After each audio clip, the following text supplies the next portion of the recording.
Boleh raise hand ya, atau langsung on cam juga bisa.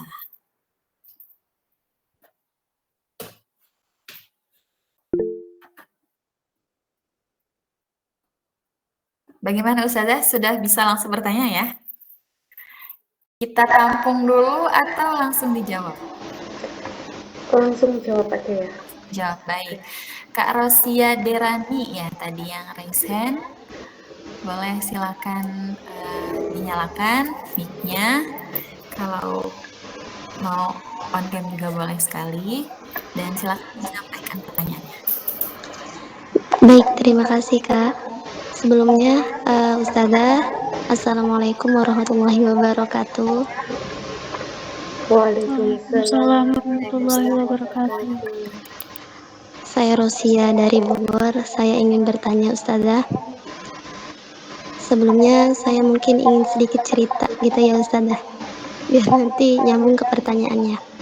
Jadi begini Ustazah, banyaknya fenomena yang saya lihat dalam kehidupan itu tentang ketidakadilan.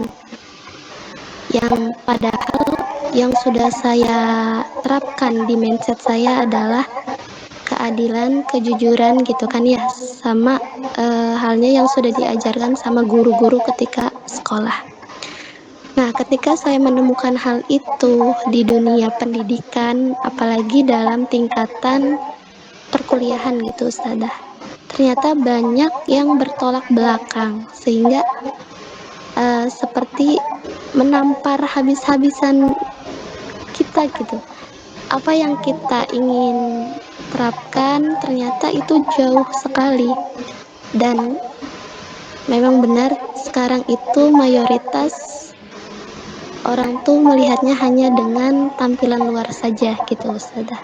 Sehingga yang berbohong atau yang berperilaku yang tidak baik itu disanjung-sanjung, sementara yang berbuat adil atau jujur justru semakin tertindas. Dan akhir dari dampaknya itu adalah seperti kita tuh kayak kelelahan gitu Ustazah, sehingga kita kayak kehilangan harapan, cita-cita pun jadi seperti memudar dan kita jadi fokusnya kepada kelelahan. Seperti itu Ustazah. Jazakallah khair Ustazah. Assalamualaikum warahmatullahi wabarakatuh. Waalaikumsalam warahmatullahi wabarakatuh.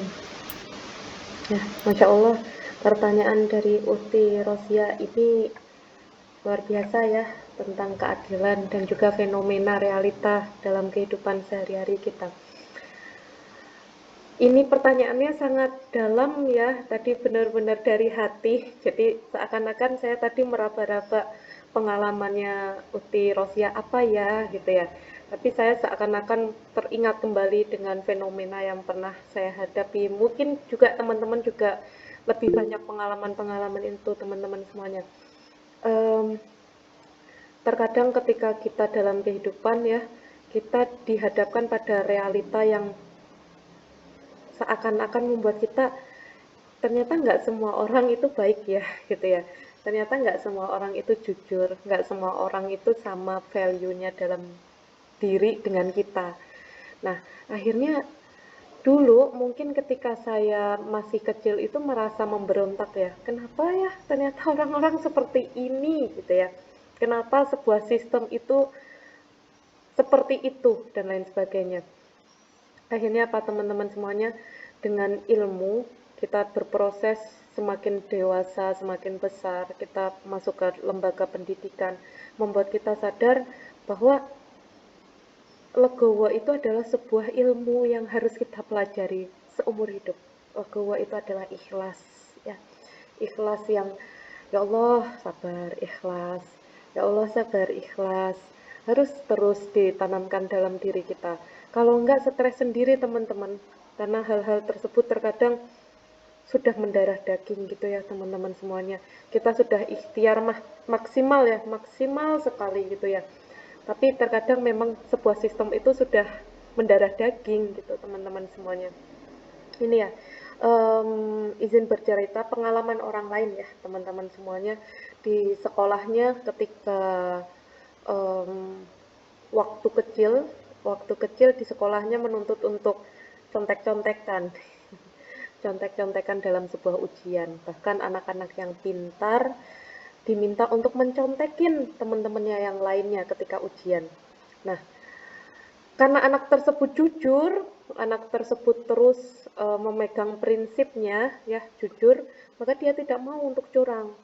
Lebih baik ada waktu untuk belajar, masih ada kesempatan untuk belajar, entah seminggu, 2 minggu sebelum ujian, daripada saat ujian itu harus tidak jujur, gitu teman-teman semuanya. Dan akhirnya anak itu memilih untuk jujur, walaupun dia tahu konsekuensinya, bahwa nilainya mungkin biasa saja, tidak sebagus teman-temannya yang tidak jujur, itu teman-teman semuanya. Dan akhirnya apa? Benar di hasil ujian kelulusan, ternyata dia tidak bisa untuk berprestasi, maju dipanggil sebagai penerima hasil ujian terbaik ya, gitu. Malah teman-temannya yang tidak jujur dipanggil ke atas panggung untuk menerima hadiah karena nilai ujiannya terbaik. Itu teman-teman semuanya. Ketika saya mendengar cerita itu salah satu contoh saja ya teman-teman semuanya. Ketika mendengarkan cerita itu seakan-akan ini baru dihadapin satu orang. Mungkin cerita ini adalah cerita banyak orang lainnya teman-teman semuanya.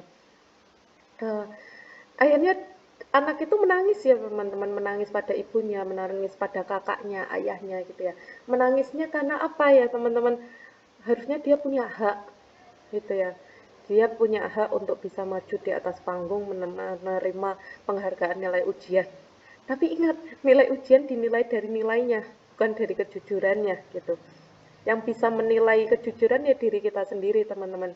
Terkadang apresiasi itu bukan tentang apresiasi value, tapi apresiasi nilai, hasil, result. Tapi itu memang apa adanya di dunia ini sekarang.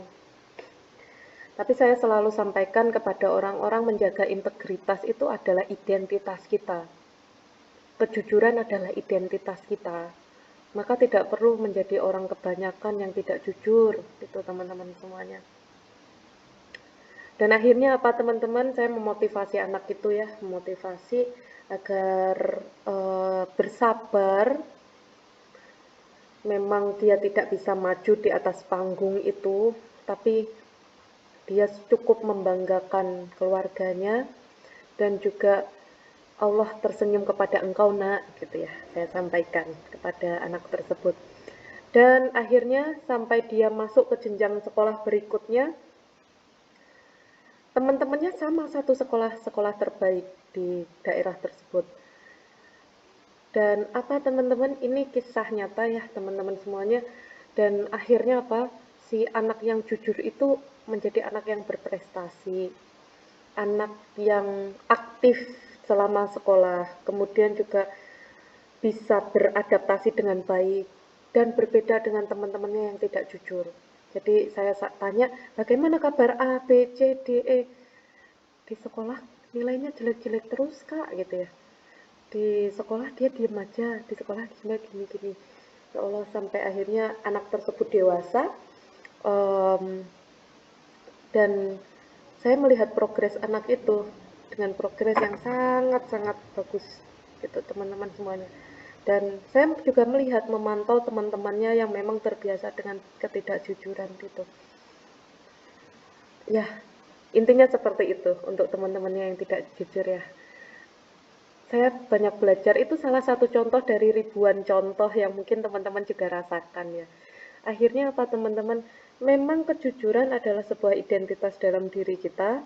Jadi jangan pernah hilangkan kejujuran itu walaupun tidak dinilai secara dunia. Kejujuran di sini. Gitu. Baik dilihat maupun tidak dilihat orang. Tapi kita punya identitas bernama jujur, integritas. Yang melihat itu Allah, yang melihat malaikat-malaikat di sekitar kita, kanan kiri kita. Maka ketika orang sudah hidup dengan iman, maka orang itu tidak akan pernah mendekati maksiat meskipun tak ada yang melihat. Ya, ketika orang sudah hidup dengan iman, maka orang itu tidak akan hidup dengan maksiat karena tahu ada yang melihat. Ya, yang melihat itu adalah Allah, yang melihat adalah malaikat. Meskipun dia tahu tidak ada yang melihat manusia-manusia. Gitu teman-teman semuanya. Jadi tak perlu kita meminta pengharapan kepada manusia lainnya, menilai penilaian dari manusia lainnya, karena itu adalah buruk-buruknya kekecewaan. Ya, Ali bin Abi Thalib pernah menyampaikan bahwa aku pernah merasakan semua kesedihan, tapi kesedihan yang paling sedih adalah berharap kepada manusia. Itu teman-teman semuanya. Ya, terkait yang di Rosia, kadang tadi disampaikan bahwa kadang ngerasa ya cita-cita kadang ya mau maju, kadang mau mundur, kadang ya berhenti gitu ya. Kalau saran saya jangan pernah berhenti, meskipun realita tak sesuai dengan ekspektasi. Ya, meskipun dunia berbeda, tapi tetap punya iman. Kita punya Allah, kita punya Allah yang maha mengadili, tidak hanya di dunia tapi juga di akhirat. Mungkin itu ya di Rosian, nanti kita akan lebih dalam lagi.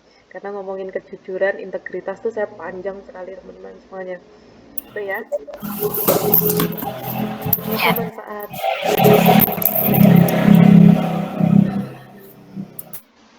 Oke, bagaimana Kak Rosia, sudah terjawab atau masih ada lagi yang mau disampaikan mungkin? Alhamdulillah sudah cukup.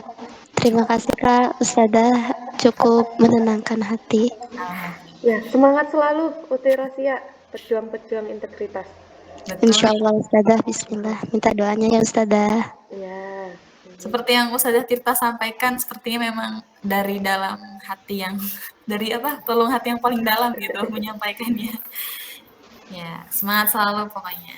Oke, Ustazah, ini di room chat ada 2 penanya. Kita coba yang di room chat dulu atau mungkin dari teman-teman yang mau bertanya secara langsung. Di room chat boleh sambil teman-teman nanti raise hand ya, karena ini tadi tulisannya panjang, jadi Masya Allah ikhtiar nulisnya. Oke, teman-teman boleh sambil raise hand ya. Jadi setelah nanti pertanyaan yang di room chat terjawab, mungkin nanti saya bisa alihkan ke yang raise hand. Oke, ini dari Naisila ya. Assalamualaikum Ustazah, izin bertanya bagaimana cara agar bisa mengendalikan waktu ibadah dengan baik. Mungkin itu dulu Ustazah. Ya, Masya Allah, bagus sekali pertanyaan Uti Naila ya. Langsung teman-teman semuanya itu banyak sekali yang ditanyakan. Tapi saya berpacu ya, saya mencontoh, meneladani Rasulullah ya teman-teman. Padahal Rasulullah itu kan pemimpin ya, pemimpin negara, kemudian juga seorang ayah, kemudian juga seorang suami, kemudian juga berdakwah dan lain sebagainya. Tapi tetap beribadah kepada Allah, luar biasa teman-teman semuanya. Aktivitasnya juga ada perangnya juga teman-teman. Jadi dengan aktivitas sepadat Rasulullah, bagaimana ya manajemen waktu Rasulullah gitu teman-teman semuanya. Jadi yang pasti utamakan ibadah dulu ya. Kita ambil kisah-kisahnya Rasulullah dari sirah itu kita aplikasikan di kehidupan kita sehari-hari ya. Jadi kita punya time management, jadwal ya, jadwal dalam kehidupan kita buat dari bangun tidur sampai kita tidur lagi, kita isi pertamanya yang ibadah dulu. Maka tadi kan temanya sebenarnya kan aksi kuat dulu ya, aksi kuat ibadah taat. Nah pas saya buat PPT tuh saya ubah ibadah taatnya di awal gitu, ibadah taat. Jadi kita mulai dulu isi dari jam 00 sampai 00 lagi ya, 2359 kita isi space-space yang untuk ibadah wajib dulu teman-teman semuanya. Jadi jam 4.15 harus persiapan sholat subuh, jam setengah 12 sudah persiapan sholat zuhur, jam setengah 3 persiapan sholat asar, jam setengah 6 persiapan sholat maghrib, setengah 7 persiapan sholat isya gitu. Nah, saya sampaikan persiapan ya teman-teman, bukan sholat isyanya atau sholat maghribnya, karena kita sering sholat ketika menunggu azan dulu, kemudian barulah setelah azan kita menyuruh badan kita, ayo bangun, ayo wudhu gitu ya. Nah, padahal Harusnya kita berusaha ya, berusaha kita ikhtiar gitu ya, berusaha sekali kita persiapan sholatnya itu, bukan ketika azannya sudah selesai kemudian menunggu 10 menit dulu, nantilah nunggu iqomat, nantilah 30 menit lagi gitu. Nah, jangan seperti itu, tapi persiapkan. Nah, misalnya sholat subuhnya setengah 5 ya, jadi kita 4.15 sudah ready, kita sudah wudu, kemudian kita sudah di atas sajadah gitu teman-teman semuanya. Jadi persiapan sholat ya, atur jadwalnya itu bukan sholatnya tapi persiapan sholat ya. Hidup kita berdasarkan sholat kita ya. Kalau kita sholatnya males-malesan, pasti di keseharian kita tuh males-malesan gitu. Tapi kalau kita sholatnya ya Allah, bismillah khusyuk gitu ya. Bismillah, setiap jam sholat tuh ditunggu-tungguin. Insya Allah berkah waktu membuat badan kita tuh kuat. Itu teman-teman. Kemudian setelah yang wajib, kita tata yang sunnah-sunnah. Utamanya sunnah yang dianjurkan. Apa aja? Sholat tahajud. Sholat tahajud, kita mau ikhtiarnya perdana sholat tahajudnya jam berapa? Misalnya kita, Ustazah saya belum pernah tahajud Ustazah. Saya nggak pernah seumur hidup tuh bangun malam gitu. Itu pernah ya di santriwati rukun kita training untuk sholat tahajud gitu ya. Jadi untuk teman-teman yang belum pernah sholat tahajud gitu ya, tipsnya nggak usah memaksakan diri jam 2, jam 3 gitu ya. Berusaha aja dulu gitu ya. Berusaha dulu misalnya 10 menit sebelum subuh gitu ya. Sebelum subuh udah bangun, nanti sholat tahajud 2 rakaat dulu gitu. Gak apa-apa, ikhtiarnya gitu. Jangan yang langsung berat. Ya, ikhtiar yang hebat itu ikhtiar yang step by step, bukan ikhtiar yang langsung membuat kita down gitu ya. Ya Allah, kak capek banget ya. Gitu. Gak apa-apa. 10 menit sebelum subuh bagi teman-teman yang belum pernah tahajud atau sudah lama sekali tahajud. Tahajud saya tuh 4 tahun yang lalu, Ustazah, seingat saya. Ketika dulu mau ujian nasional. Ya, iya baik-baik. Terus dia mau mulai lagi tahajud karena apa? Lagi skripsian gitu. Ya saya sampaikan ke dia, berarti nanti kamu tahajudnya setiap ujian nasional, skripsian, tesis, disertasi gitu. Ya rencananya gitu Ustazah. Gitu. Ya jangan gitu. Tahajudnya diikhtiarkan gitu, diusahakan istiqomah, jangan ketika ada maunya aja gitu.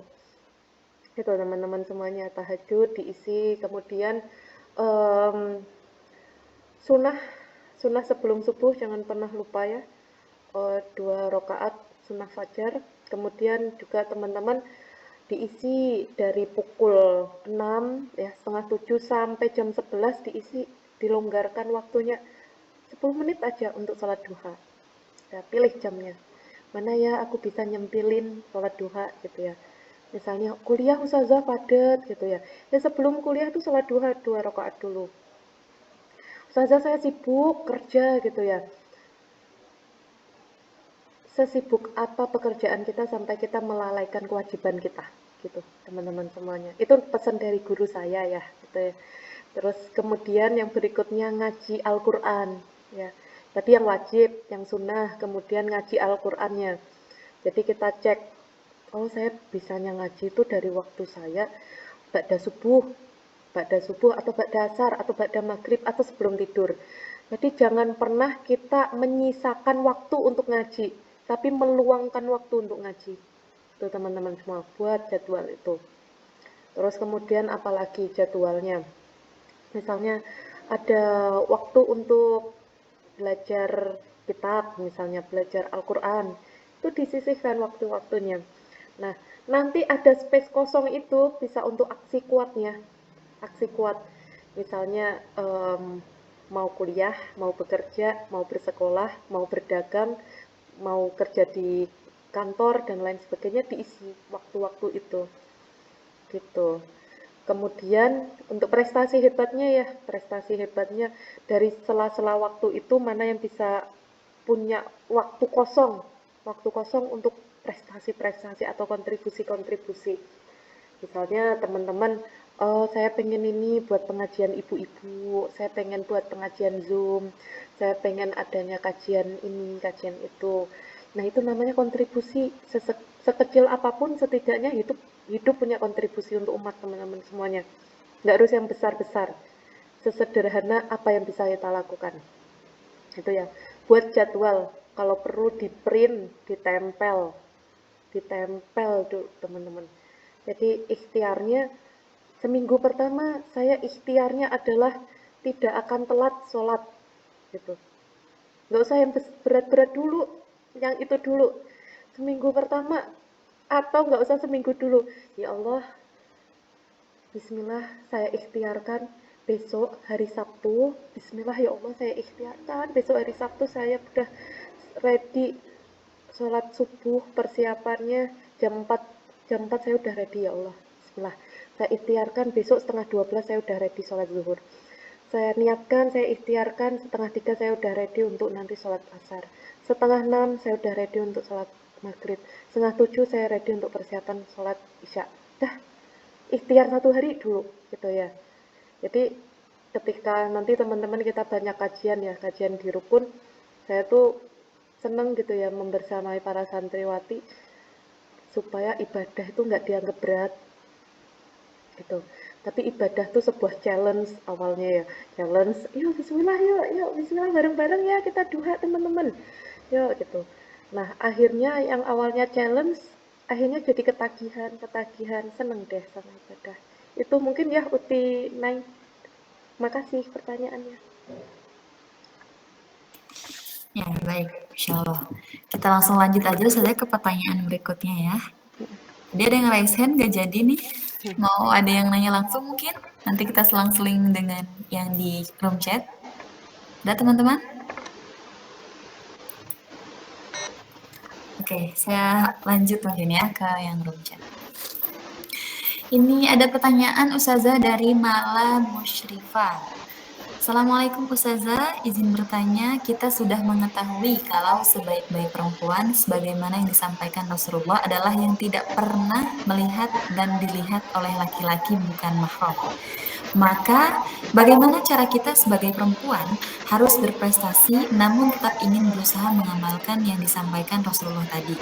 Tentunya ketika kita berprestasi dan ingin menjadikan itu jalan dakwah, maka mau gak mau kita akan terlihat oleh siapapun.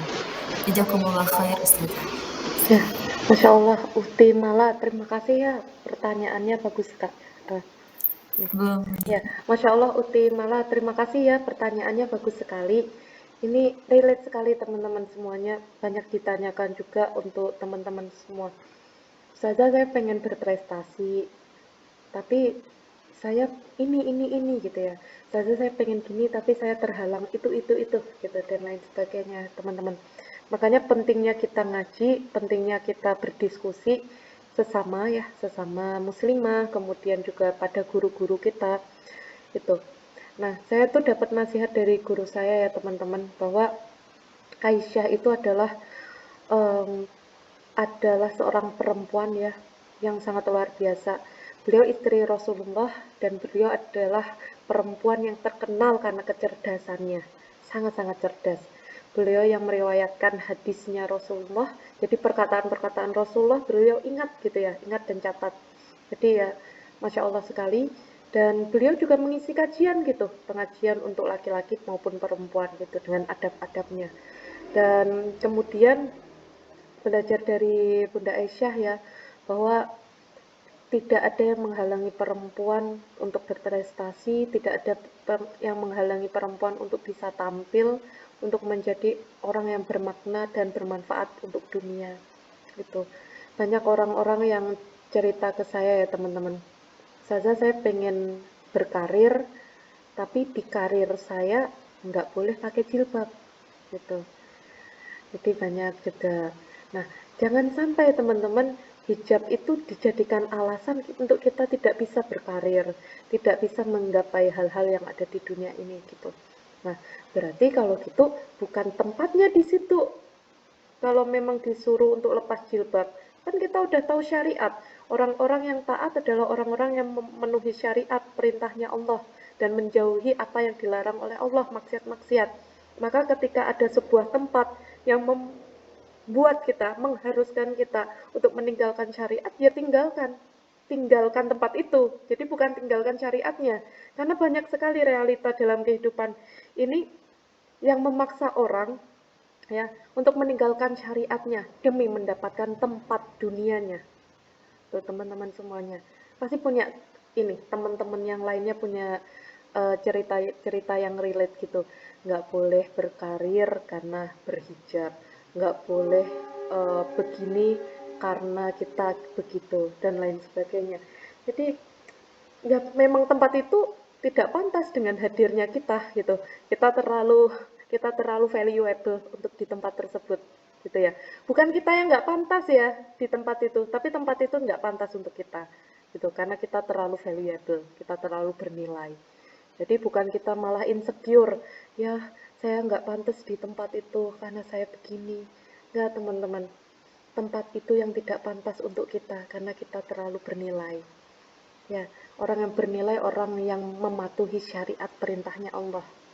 Gitu. Tempat itu tidak menganjurkan kita untuk bersyariat gitu ya, menerapkan syariat Islam. Jadi ya jauhi tempat itu. Cari tempat-tempat lainnya yang menjunjung tinggi syariatnya Allah.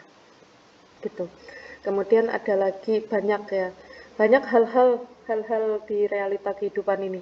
Nah, terkait ini prestasi, gimana ya Ustazah gitu ya, saya pengen berprestasi, tapi juga nggak pengen dilihat sama orang ya, laki-laki yang bukan mahram gitu teman-teman. Nah, teman-teman tergantung ya, prestasinya di bidang apa, kan banyak ya prestasi itu.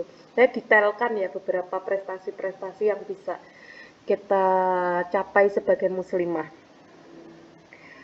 Nah, ada banyak prestasi-prestasi, dan prestasi itu saya selalu sampaikan kepada adik binaan ataupun para santriwati, prestasi itu jangan diperkecil maknanya hanya berupa piala, piagam, selempang, mahkota, maupun sertifikat-sertifikat ya.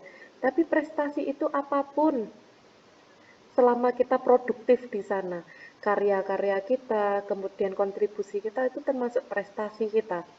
Gitu. Misal ada teman-teman yang memang berprestasi dalam bidang kepenulisan, kan menulis.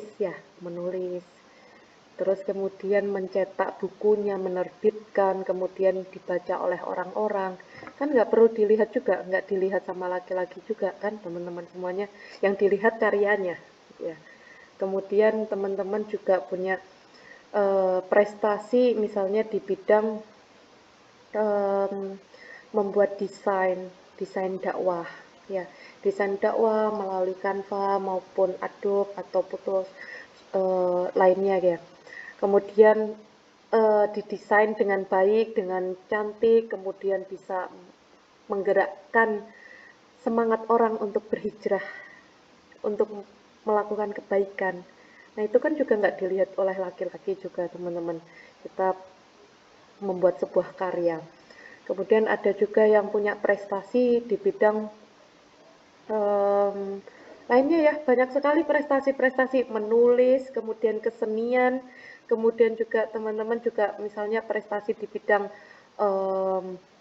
berdakwah ya, banyak ya, misalnya pidato ya teman-teman, pidato juga sampaikan dengan baik. Nah, tapi Ustazah kan dilihat laki-laki ya.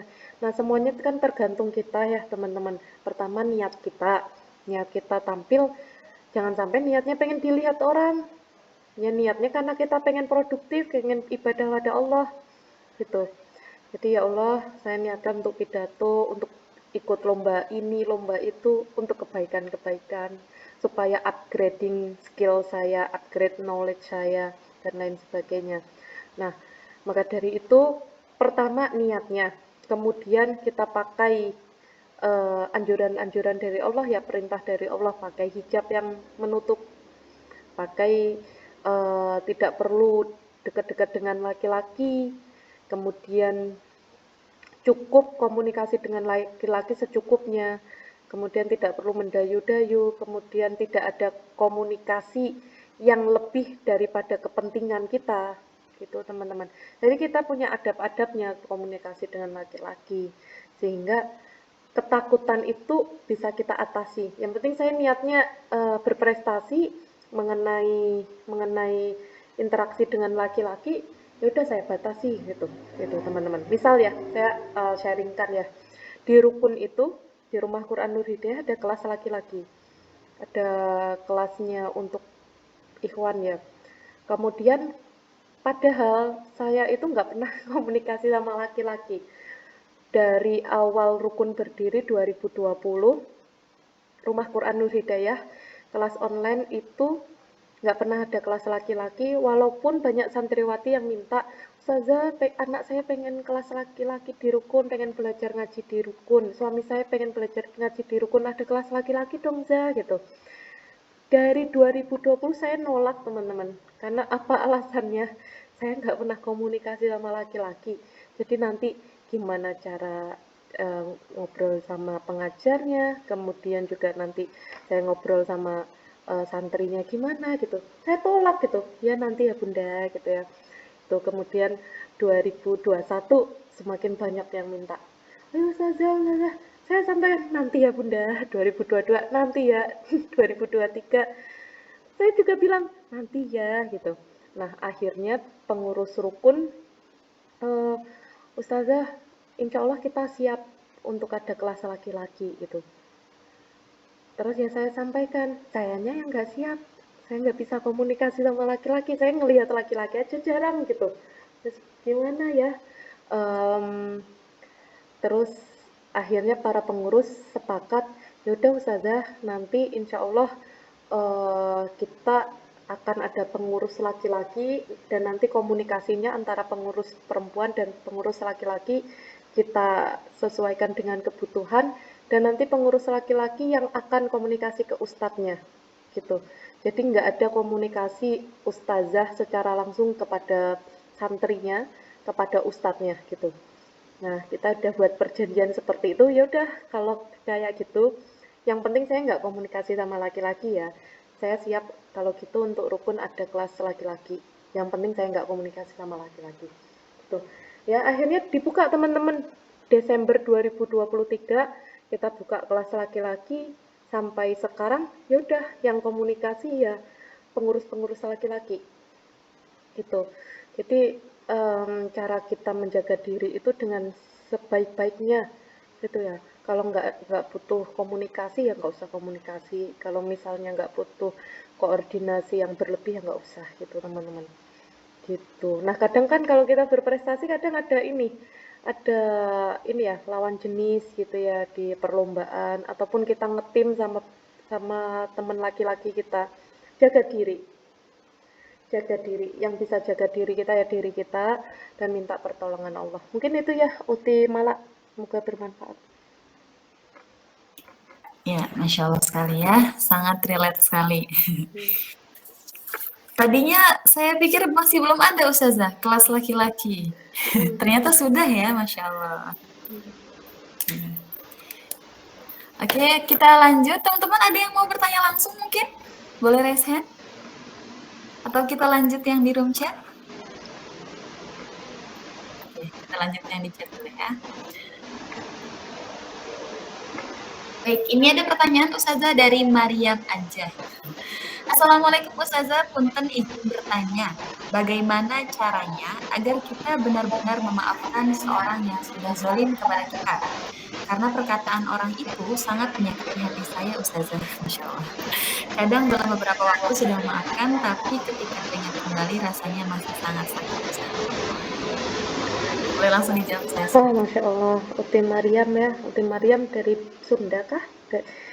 Gitu ya, punten, ya, gitu. Ya teh Mariam. Nah, terima kasih pertanyaannya. Ini mungkin dirasakan oleh teman-teman semuanya ya. Izin juga, background saya ini sebenarnya konselor teman-teman pekerjaannya. Jadi kalau di rukun itu sebagai sosial saya ya, bentuk kontribusi saya sebagai umat. Kemudian untuk profesional saya pekerjaan itu sebagai konselor. Jadi konselor kesehatan mental. Jadi setiap hari teman-teman yang curhat itu teman-teman yang banyak cerita-ceritanya, baik rumah tangganya, kemudian kehidupan pendidikannya, kemudian kehidupan karirnya, dan lain sebagainya. Setiap hari, jadi saya dengerin curhatan teman-teman semuanya. Dan ada banyak, dari sekian banyak curhatan itu adalah curhatan tentang memaafkan. Ya Allah, kenapa ya Ustazah proses memaafkan itu adalah proses yang panjang. Padahal kejadian itu udah 20 tahun yang lalu. Tapi sampai saya usianya 40 ini masih teringat. Gitu. Terus ada lagi kisah-kisah yang sakit batin ya teman-teman semuanya, yang berpengaruh pada kesehatan fisiknya. Akhirnya mudah pusing, sakit lambung, dan lain sebagainya. Ketika diperiksa di dokter fisik, nggak kenapa-napa, sehat. Kemudian datang konsultasi ke sini, ternyata ketika ceknya prosesnya panjang ya, panjang sekali, sampai kita bahas tentang masa kecilnya, masa remajanya. Oh ternyata lagi dulu teringat kejadian dulu ketika dibentak sama ayahnya. Oh teringat kejadian dulu ketika dimarahi sama suaminya, diejek, dibully ketika masa kecilnya. Akhirnya teringatnya di masa gedenya, terus sakit hatinya terpanggil lagi gitu. Nah, akhirnya kita menerapkan metode hipnoterapi ya. Hipnoterapi, jadi supaya rilis emosi. Teman-teman kita buat untuk rileks dan mulai memaafkan diri, memaafkan teman-temannya atau orang-orang yang menyakitinya. Prosesnya panjang sampai nangis-nangis berjam-jam ya. Jadi di pondok rukun ini sering setiap hari itu orang-orang nangis ya, karena gitu, keingetan di masa lalunya, pernah disakiti, pernah menjadi orang yang terzolimi gitu. Nah itu kalau hipnoterapi butuh bantuan profesional. Tapi kalau kita pengen terapi mandiri teman-teman semuanya, sering ngelus dada gitu ya, ngelus hati kita gitu ya, dada kita sering gitu ya dilus. Ya Allah, sebut nama Allah, ya Allah, ya Allah, hamba ridho ya Allah, hamba ridho itu, hamba ridho atas takdir Engkau ya Allah, hamba ridho.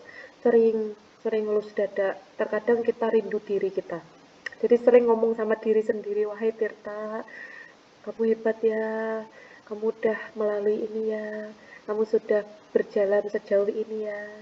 Wahai Maryam, kamu sudah sejauh ini melewati fase-fase kehidupan. Sering aja ngomong diri sendiri.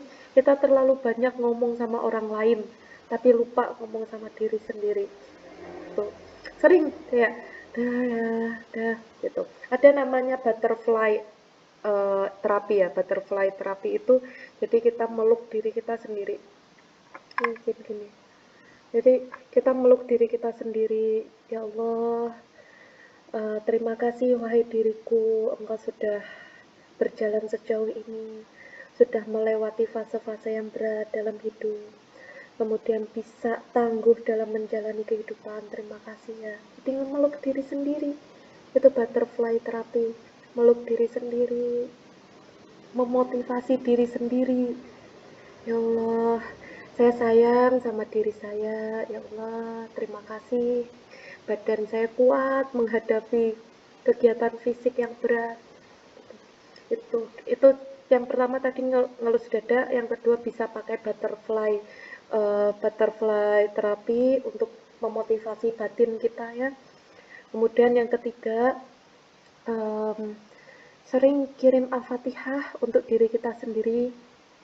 Ila ruhi wa jasadi tiftameris kalubis binti, itu ya. Jadi kepada ila ruhi, kepada ruh, dan jasad Tirta Meris Kalubis binti, ayahnya siapa ya teman-teman semuanya. Kemudian kirim Al-Fatihah pada diri sendiri. Tuh. Terkadang diri kita rindu dikirimin doa gitu ya. Ya, kirim doa untuk diri kita gitu ya. Tuh. Kemudian jangan sampai kita manggil emosi itu dengan mengingat-ingat kejadian. Gitu. Kadang pas lagi ngelamun, keingetan kejadian masa lalu, nangis lagi, marah lagi sama orang itu, dan lain sebagainya. Tuh.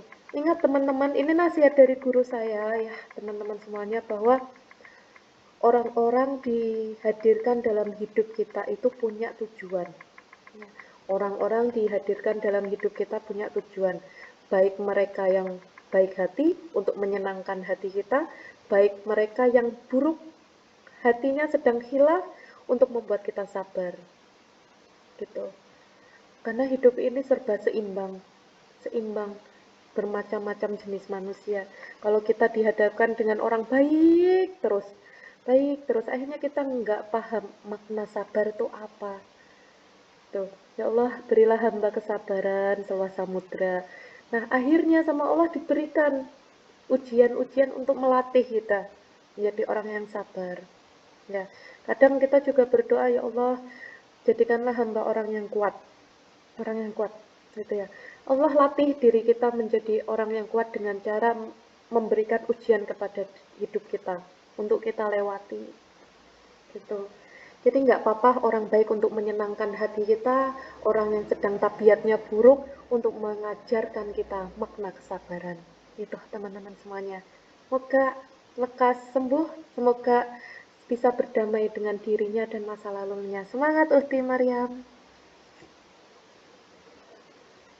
Ya, Masya Allah, syukran kasih Ustazah. Ustazah, sebelumnya izin saya sampaikan lagi. Ini waktunya di sini ada notification 17 menit. Kira-kira kita mau buat room lagi atau kita selesaikan di 17 menit itu? Mungkin ini satu pertanyaan terus kita off kan ya, bisa? Oh ya, boleh. Ya, di room chat sudah habis pertanyaan. Boleh teman-teman yang mau bertanya. Oh ya, Ibu Sufarni ya. Ibu Sufarni silakan, boleh langsung on mic-nya, silakan disampaikan pertanyaannya. Baik, terima kasih Teh Ayu. Sama-sama. Assalamualaikum warahmatullahi wabarakatuh, Ustazah. Waalaikumsalam warahmatullahi wabarakatuh, Bu Sufarni. Ya, sebelum ke pertanyaan, mungkin saya sedikit bercerita dulu. Mungkin Ustazah mohon izin. Saya salah satu guru, alhamdulillah sudah mengajar kurang lebih 11 tahun, ya masuk 12 tahun. Alhamdulillah, tentunya pasti di usia yang tidak muda lagi. Sekarang alhamdulillah 35 jalan 36. Dan seperti tadi yang sudah disampaikan, saya alhamdulillah sudah dikaruniai anak 2 orang, laki-laki dan perempuan. Terus untuk pertanyaan saya mungkin Ustazah, tadi sebenarnya ada 2 pertanyaannya, cuman tadi yang pertama alhamdulillah sudah terjawab, satunya sudah terjawab tadi, Masya Allah luar biasa sekali. Insya Allah bisa jadi motivasi juga buat saya. Mungkin saya lebih ke, mungkin ada tips-tips dari Ustazah mungkin, selain untuk meningkatkan ibadah kita. Jujur Ustazah, saya nih mungkin ini menjadi penghambat bagi saya. Ini mohon solusinya juga mungkin, khusus masalah ibadah. Jujur akhir-akhir ini saya ibadahnya tergantung mood hatinya Ustazah. Jadi kadang ibadahnya maksimal. Dulu saya pernah buat lembar mutolaah supaya bisa memotivasi diri sendiri.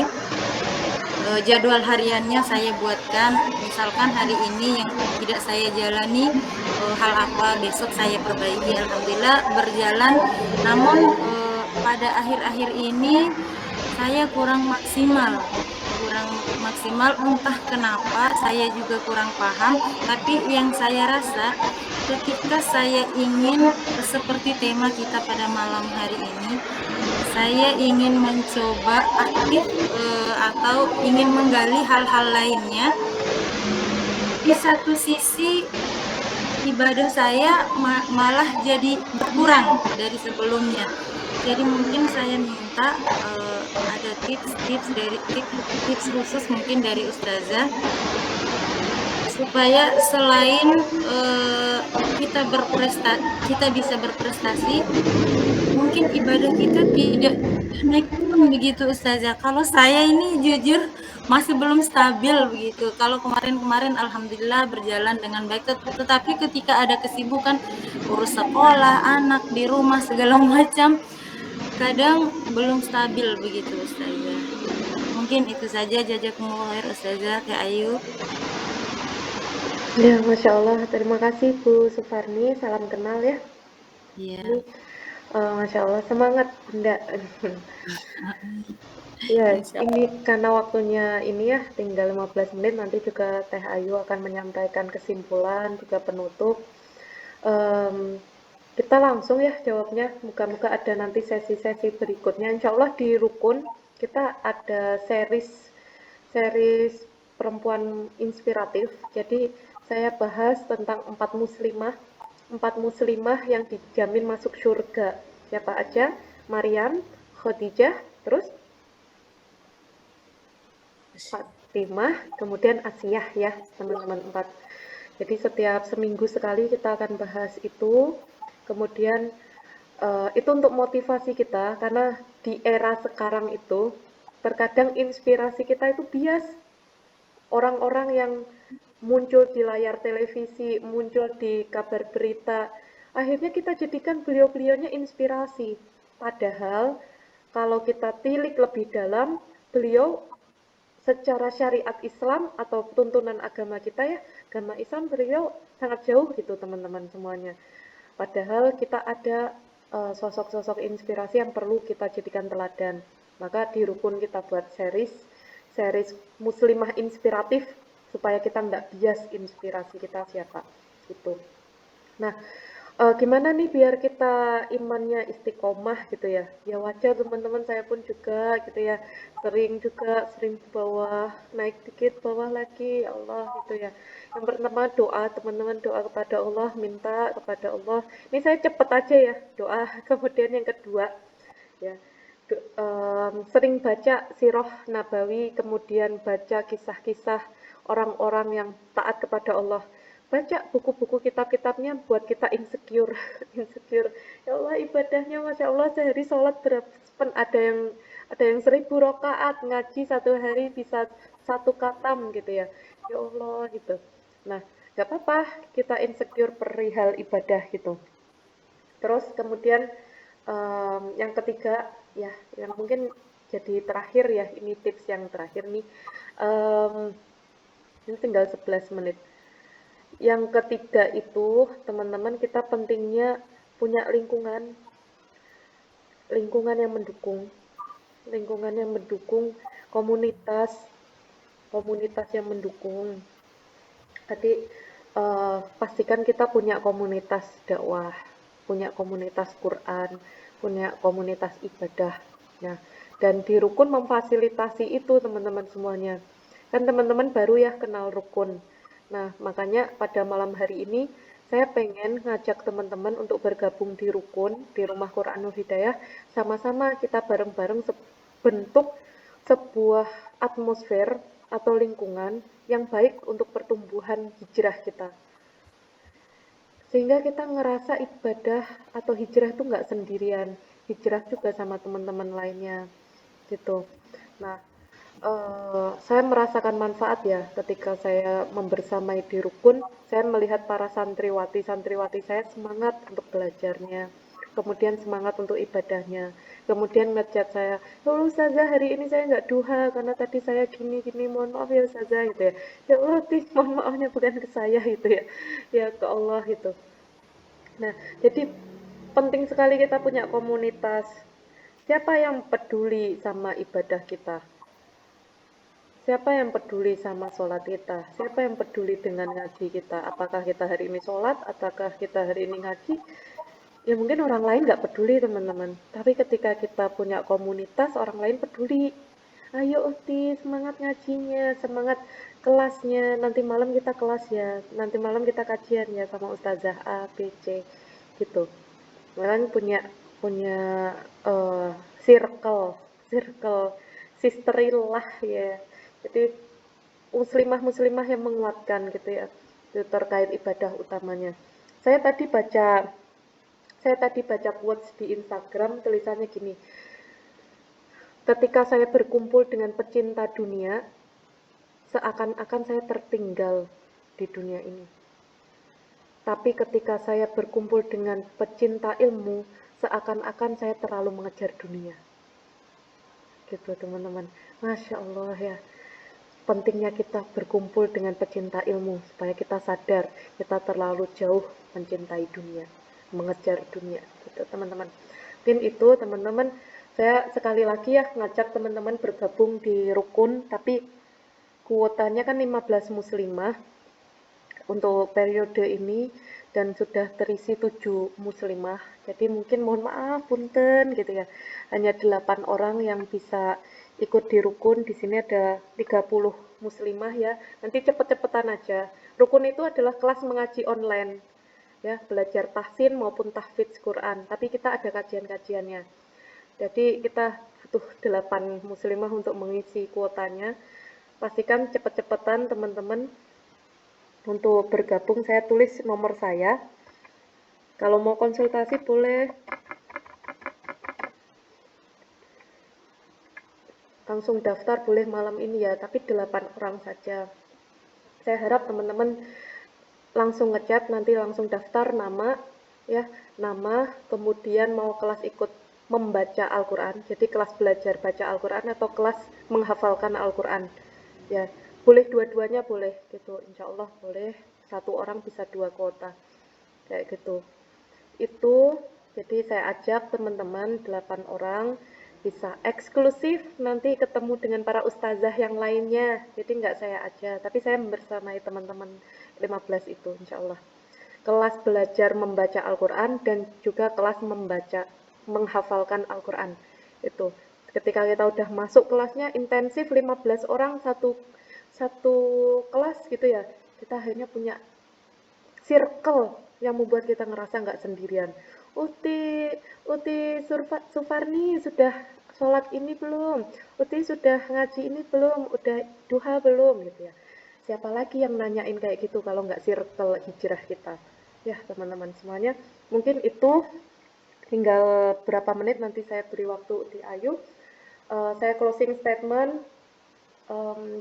Mari bersama-sama kita mengutamakan nomor 1 ibadah taat, ikhtiar, kemudian berprestasi, supaya kita menjadi sebaik-baiknya muslimah, sebaik-baiknya perhiasan dunia adalah wanita yang solihah. Ihdinas siratal mustaqim. Wassalamualaikum warahmatullahi wabarakatuh. Waalaikumsalam warahmatullahi wabarakatuh. Ya, Masya Allah sekali. Saya ucapkan terima kasih banyak sekali Ustazah atas pemaparan materi yang sangat luar biasa, juga antusias teman-teman ya saling bertanya. Mungkin masih ada yang mau bertanya tapi karena waktu juga terbatas. Saya juga sebetulnya banyak sekali yang ingin saya tambahkan tapi tinggal 5 menit. Kita lanjutkan juga dengan sesi foto bersama. Jadi mungkin ada 4 poin yang saya ingin sampaikan. Nah, terkait tema kita ini ya, great woman ya, si kuat. Tadi Ustazah Tirta sedikit merevisi gitu, ibadah taat dulu, ibadah taat, prestasi aksi kuat, baru prestasi hebat. Ini berkaitan dengan wahyu Allah ya, wahyu perintah Allah ini dalam agama Islam. Yang pertama itu kan, wahyu pertama adalah surat Al-Alaq ayat 1-5. Kita suruh membaca, dan kemudian wahyu yang kedua itu surah Al-Mudaththir ayat 1-7, di mana artinya ya ayyuhal mudaththir, wahai orang-orang yang berselimut. Kemudian ayat kedua, bangunlah. Jadi di wahyu kedua ini, setelah wahyu pertama kita disuruh atau diperintahkan untuk membaca, wahyu kedua ini kita disuruh atau diperintahkan untuk produktif teman-teman secara tidak langsung. Nah itu, maka kita ini jangan bermalas-malasan. Coba nih, generasi rebahan ya, kaum-kaum rebahan, tertampar nggak? Terjungkal nggak ketika disebutkan wahai orang-orang yang berselimut? Kita nih hobinya nih, selimutan, wifi, AC, wah amin. Itu rebahan tuh sampai yang bosen mau rebahan gaya bagaimana lagi gitu, saking nyamannya gitu. Di perintah Allah yang kedua itu sudah sangat jelas bahwa Allah itu memberitakan kita untuk produktif. Kemudian tadi sampaikan juga bahwa yang namanya baik itu kan susah ya, terutama istiqomah. Jadi pelan-pelan. Mungkin kita nggak bisa yang sholat tahajud sampai 28 rakaat sampai kakinya bengkak seperti Rasulullah.